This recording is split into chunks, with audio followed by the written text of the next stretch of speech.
Well, everybody, welcome back. Let's see, we can go to ceremonial duty for the day of dissension. We could have dinner with the family, that sounds nice, or a briefing on diplomatic strategy.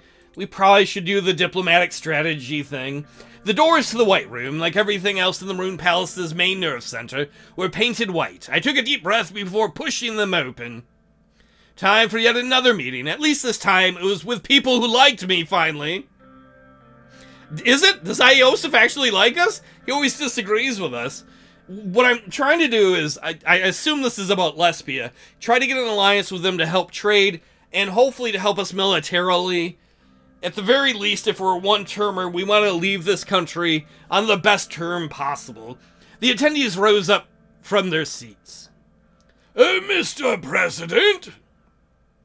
Iosif nodded. He and Lucian sat down, while David remained standing. Now you're here, let's talk about our diplomatic strategy. David cleared his throat. Mr. President, if I might, I would like to provide you with a short overview of where we are right now.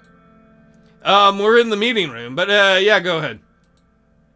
Although we did not make a trade deal with Wayland, we succeeded in making one with Ignolia, which means we have an increase in our presence in the region. Yeah, the Wayland one seemed like it was too big of a risk. These deals were important pieces of leverages, and the significant first steps into the global arena. How about we just try and fix our own country? Now we must look towards the future. Alright, go on. David sat down, pulled out a few papers, and started going through them as he kept talking. David, I want to hear one of two things. A potential alliance and trade deal with Lesbia, or joining Ado. Those are the things I want to hear. Wayland and Ignolia were practice runs. We must begin improving our relation with greater nations. We need to elevate our international standing, especially with the threat of Rumberg looming. Iosif cleared his throat. Thanks to your wise investments, Sordland's army is on its way to becoming a force to be reckoned with. Whether it be Rumberg or anyone else, we can handle outside threats just fine. We don't need to beg for help from anyone. But being friendly is not going to hurt. Having allies is still a good thing, Iosif. I agree. There's nothing to be lost by making alliances. A military perspective is important, but these deals are more than just about gaining allies. I agree, it's about the trade stuff too. We also need to consider the benefits to our economy that such deals will provide. Especially when we're still struggling to end the recession. I know, we were growing for a bit, but now we're back down to the downward thing. David took a seat and brought out 2 stacks of documents. At the start of our term, I had a comprehensive trade deal plan laid out. Following the visits to Wayland and Ignolia, we're to pursue potential trade deals with 2 greater nations. Let me guess, Vogsland and Lesbia? Lesbia will be easy. I don't think Vogsland is going to want to trade with us. Vogsland is one of them, or at least was. Unfortunately, a trade deal with them no longer seems possible. You wanted to... You little fuck. You old fuck. You wanted us to be allies and trade with Ignolia. If we trade with Ignolia, of course we're not going to trade with Vogsland. If Vogsland was the better one to trade with, why didn't you just say that from the get-go? I mean, Ignolia makes more sense. We have more in common with them, but still. Oh, in Vogsland's case, given the country's territorial ambitions, our alliance with Ignolia was rather a slap in their face. Now, those commies won't be able to invade Ignolia without facing the might of these Sordish armed forces! It'll make them think twice! Settle down, Pina said you're gonna blow a gasket. True, but as a result, we won't be able to conduct a trade deal, let alone proceed with any diplomatic missions at the moment. Well, if you would have fucking told me before, we could have maybe not made the Ignolian deal. It is unfortunate, so much needless dispute over such a stupid, dumbass small island. I'm afraid it might get much worse in the future. As we stand right now, any kind of deal with Vogsland is simply out of the question. Moving on to Lesbia. Our southern neighbor is one of the wealthiest countries in eastern Morcopa. A trade deal with them would be very beneficial, not just for our economy, but also for our regional and international presence. In fact, it's not even a big deal in general. Not to mention that they're in the Arcasian sphere. That's what I'm talking about, brother. Ally with Lesbia, join Ado. Bing, bang, boom. Because we'd be following through with our promise to lean westwards. This would also strengthen our voter base. Indeed, this deal could be the first step in allying ourselves with Lesbia, or maybe even entering Ado. That's just what I said. Sordland will get its rightful place within Ado. That would be the best outcome. That is it for overview. All right, then go do it. Go talk to the lesbians. Let's go make some friends. You know, get some trade deals, build an alliance. As to the actual contents of the trade deal, oh man, specifics. That's where things fall apart. Lucian? Lucian pulled out his small notebook and quickly flipped through the pages until he landed on the right one. Looking at my stats here, we now have a small tungsten surplus. Which makes an excellent resource for trade. But let's not get ahead of ourselves. I need to know your decision before we can proceed. What should we do? Begin negotiations with Lesbia. Do it. Excellent news. I'll begin at once. That's all I had for today. Thank you for coming. Thank you, gentlemen. Iosif saluted as we left the White Room. Iosif, get ready for Civil War Revolution. It's bound to happen. Sorry, I'm doom and gloom. Alright, news. News time. Isolated polio cases seen in Bergia.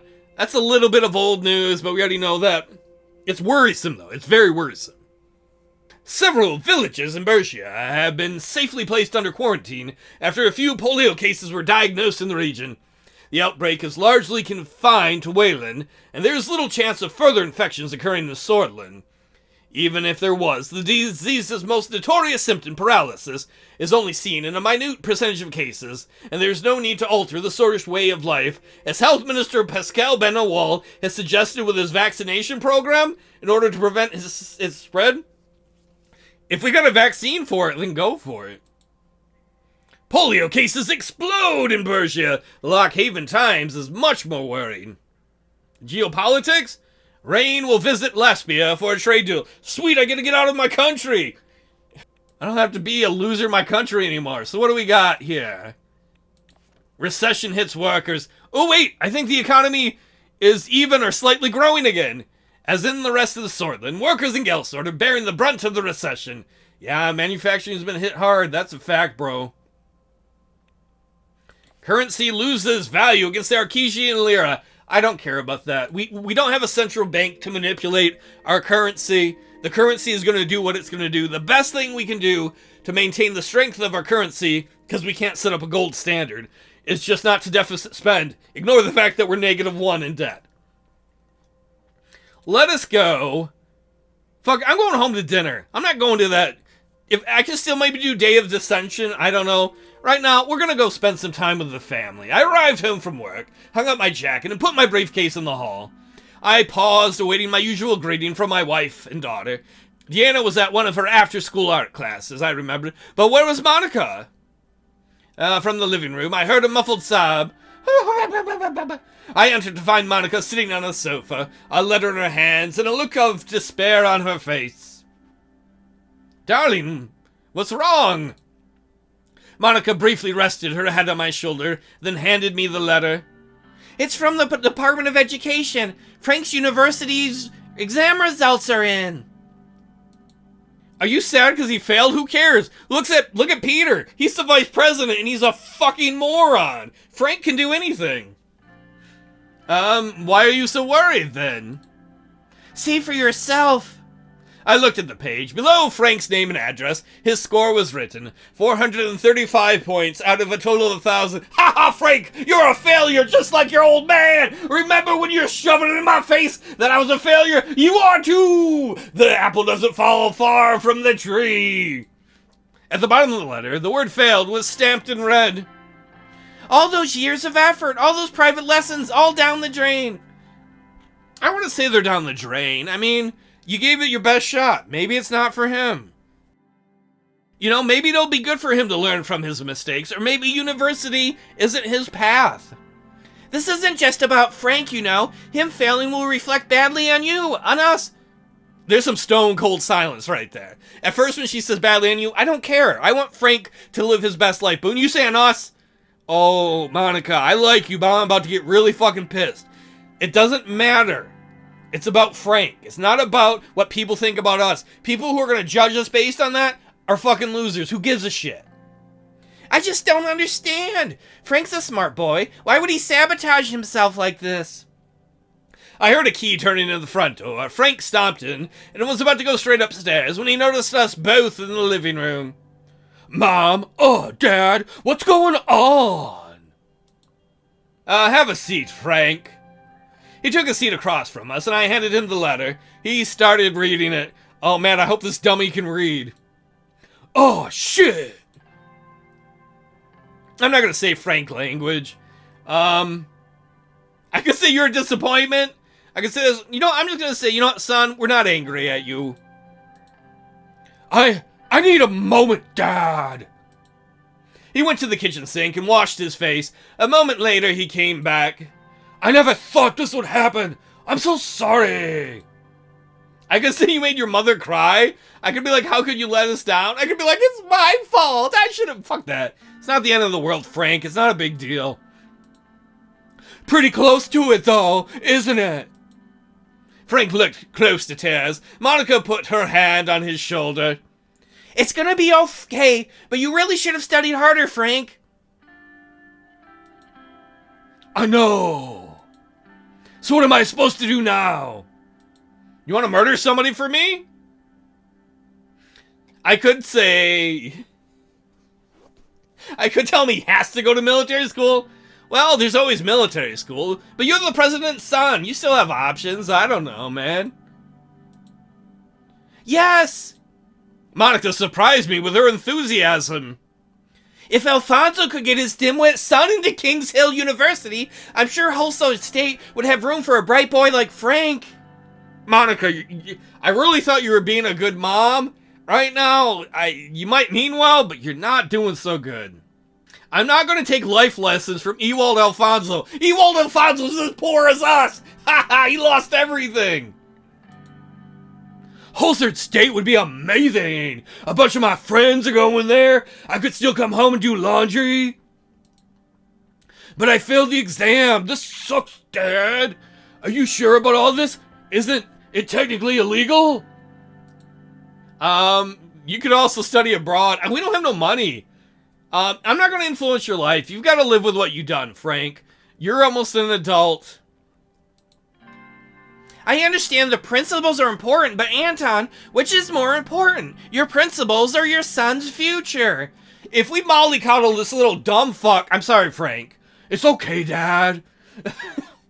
He's not going to learn. He can always come here for food. There's always stuff for laundry. But you got to live with your decisions.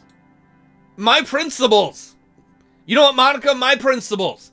He's got to learn. He's got to learn the right way. And if we pull strings for him, he's going to be a little dumb motherfucking shit like Ewald Alfonso was, or like Tusk is, or Caranti is.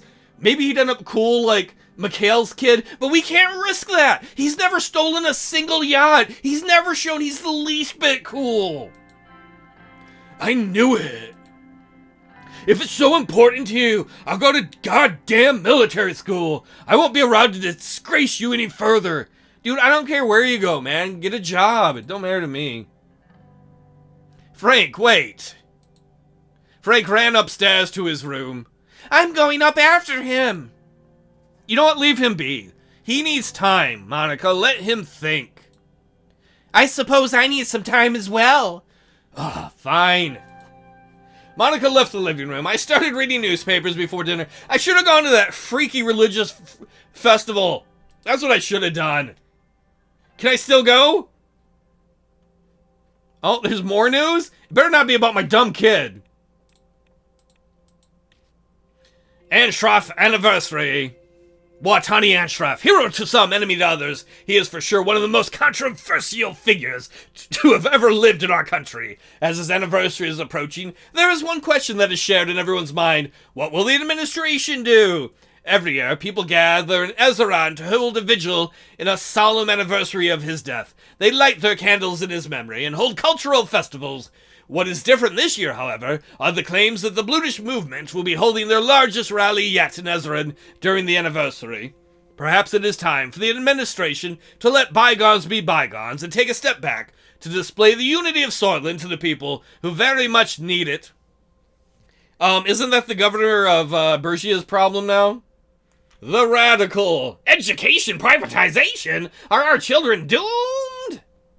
They're just whining because there are rich schools and then regular public schools. Yeah, you know what? Radical, you want to solve the problem? You come up some money for the school system. Rural education improves significantly. What's this? What's this? Eat my dick, Radical. Rival is reporting higher test scores and attendance rates since its education facilities were equipped with new textbooks and state-of-the-art teaching materials. The kids are learning about the planets. They're learning that we don't have a king anymore. The overhaul was the result of the decision to channel more funding into rural schools. They've learned that there was a Second World War. That was because of the privatization we could afford that. So maybe the radicals should shut up. Arcasian Treaty Organization expressed his concern over drug trafficking in Central Mercopa. I really don't care about that. I don't care about that in the least. We don't have that problem there. Wayland apparently does, and Calrad and Ermagd and Agard, some of our neighbors. I don't care. If people want to get high, let them. Not our business. Let's go to that religious festival. Nothing bad can happen here. Morning haze surrounded the city of Dire. As the sun dawned on the day of dissension, the holiest day of the Nuridi religion, is celebrated the first message received from God by Saint Dast and his 30 disciples. As per tradition, the celebration was held inside the arch sanctuary of Dast Nuridi, closed to the public eye. This year, however, for the first time ever, it was going to be televised. Oh wait, our economy's grown again. Our economy is crazier than my ex. This was Lucian's idea, as he saw it, granting the people a rare glimpse of the grand ceremony, and showing them how seriously their president took this holy event, would erase any tension that lingered in the region. How is that going to happen? There's tons of tension in the region. And so we arrived at the largest cathedral in Sordland. A huge crowd gathered around our convoy as our car pulled up to the entrance. This will work out well, trust me, sir. Lucian, I have been shit show after shit show. I'm gonna shit show this too. Of course, that's only if the prayer is done completely correctly. Please don't forget the order. Dude, I can't remember two things in order. First, you'll need to grasp the holy scepter with your left hand, then touch the altar with your right, kneel before the archpriest, then wait for him to put the sword on your shoulder. Dude, I didn't follow you through the first thing. Wait, Dyer, isn't Anton from, like, the sticks around here? So maybe he saw this ceremony growing up. Then touch the sword with your hand you touch the altar with. Hand the scepter over to the archpriest and receive the sword before passing it on to a disciple. Please, please, please don't let there be any other instructions. Because if there are, I think I should just grab the sword and start stabbing people with the kind of year we're having. Pretty straightforward, isn't it? I didn't understand a word you said. Just do your best to remember it. We can't afford to lose our religious base over this. Do you think we have a chance of getting re-elected, Lucian? You'll have to go first. I'll come inside later, and we'll meet up after your part is done. Good luck, sir. I exit the car. Woo woo! I exited the car and was greeted by a chorus of cheers and camera flashes. Can you believe my popularity is less than 25%? I waved to the people as I made my way to the grand gates. El Presidente is in the house! The Ark Sanctuary was a sight to see. With its towering visage, it cast a shadow over a large portion of the city. I had to crane my neck to see the narrow spires at the top. Just standing next to it made me feel awe and dread in equal measure. Equal measures! As I reached the gates, I spotted my welcoming committee. The archpriest and his disciples were waiting for my arrival. At my approach, they all bowed their heads in respect. The archpriest gave me an infectious smile as he straightened back up. Tall and handsome, in his mid-50s, he was one of the youngest and most popular archpriests in history. Some of his more avid followers even likened him to Saint Dast. Mr. President, praise God. It is a blessing to see you on our most holy of days. Welcome, welcome. I guess I'll bow my head before the archpriest. I bowed my head before the archpriest, which triggered murmurs of approval from the crowd. Oh, I assume this is, Anton's bringing up, right? He's rural. He probably had a religious bringing up. This wasn't even to appeal to anybody. It's just, this is what I grew up with. The crowd was still cheering loudly. Archpriest turned and raised both of his hands, and everyone immediately fell silent. Oh, great people of Sordland, once again we have gathered here to honor the day of dissension. I am indescribably happy. You can't describe it? Not one bit. Indescribably happy to be sharing this moment with you as well as every blood and sword, old and young, tuning into their television to watch this holy commemoration. Along with the leader of our great nation, I say, let the holy day begin! Stay away from evil, far from evil, O sons and daughters, for evil hides itself in many disguises such as blasphemy, apostasy, and even alcohol, that delicious alcohol. Be good, my children. Praise the good Lord. Praise Sordland. He smiled beautifully as the crowd burst into rapturous applause. After it subsided, he turned to me. Shall we move inside for your confession? I'm not a very good president, but I can't water ski on one leg. Sure, let's get it over with. I'm not gonna grab him for a photo op. That's just, I once again feel like Anton grew up with the religious stuff, and he's gonna show it some respect. And he has before, like when he talked to the Grand National Assembly and he invoked God, right? Most excellent. He led me through the main hall, which had a stratospheric ceiling and nourished icons lining the walls. We walked up a creaking spiral staircase to the top floor, and finally arrived in front of a confession chamber. Right this way. He gestured towards a chair and in the dark room. The room smelled of old mahogany and scented candles. The archpriest proceeded to light each and every one of the candles, one for each virtue and vice. I'll be right with you. Yeah, have fun, man. He left the room. A minute later, I heard the sound of a sliding window right next to me. I know it's you, archpriest! I know you're in there! He spoke with a very soft voice. Anton Rayne, speak. Speak and confess now before the one God, and may he repent your sins on the most holy day of dissension. I'm not going to say I confess nothing I haven't sinned. I'm not going to say I've been a bad husband. I think I've been an alright husband. I confess that I am not sure what I'm doing for Sordland is enough. You do carry a heavy burden on your shoulders. What you have confessed is not a sin, but you may share your burden with me if you like. Hey, you got some power? Can you pull some strings? I'm trying to reform the country, but I don't know if the country is ready for it yet. Reformation is one of the tenets of Nurity, yet it must come slowly, but surely. Anything else you want to confess? I don't feel like I've been a bad husband. I mean, I might have yelled at my wife. I've been a bad husband. Family is the cornerstone of society. Under the watchful eyes of God, men are required to protect their wives and family. But God created us as a complex creatures. At times, conflicts arise. Tell me, what was your sin? I've been neglecting my family due to the stress of my position.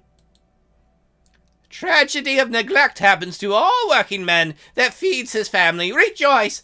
God is kind in matters of family. Well, I do have a beautiful wife and 2 dumb kids who I love. You know, I am blessed, Archpriest. What more could I ask for? Anything else you'd like to confess? That's it for today, bro. Thanks for helping me knock those out. Before God, I thank you for sharing. You are now forgiven before God, Anton Rayne. May you never sin again. I'm forgiven all my sins? Even for knocking over that bank in Yazoo? The sliding window closed, and the Archpriest entered the confession chamber. For the confession to end, you must extinguish the candles, representing each one of your virtues and vices. I don't think I got a lot of virtues. I got some vices, I tell you what, brother. With this, the once burning sins connected to you are now smoke, and then nothing. I extinguished the candles. One by one, I extinguished them. Well done, Mr. President. Now let's move on to my quarters before the ceremony. Well, bro, I'm not interested in doing any new sins. I just got a clean bill of health. He led me through the 1,000-year-old corridors to his office, the smell of dust and old tomes within the air, along with the scent of burning incense being prepared for the ceremony. Well then, please have a seat. The wooden chair next to him looked like it might turn to dust at a single touch. I sat down gingerly. It was surprisingly sturdy. Are you ready for the ceremony? I'm a bit nervous, I guess. Happens to the best of us. It'll be televised, after all. Oh, I might shit myself then with the way my year's been going. He leaned back in his chair comfortably. I wanted to give you something. A gift to celebrate this special day. You don't want preferential treatment in buying out one of the companies, do you? Because I can't give it to you. He pulled out a large rectangular box from his desk drawer. The box was lined with gold and expensive gemstones. A beautiful sight, isn't it? He opened the box and showed me what was inside. It was a dagger. The handle looked like it was made of pure gold. It had a very large gem at the end. On the blade, the words were inscribed, Vectum Sista, victory is close. On the other side, another set of words, King Edmund. Or Egmont.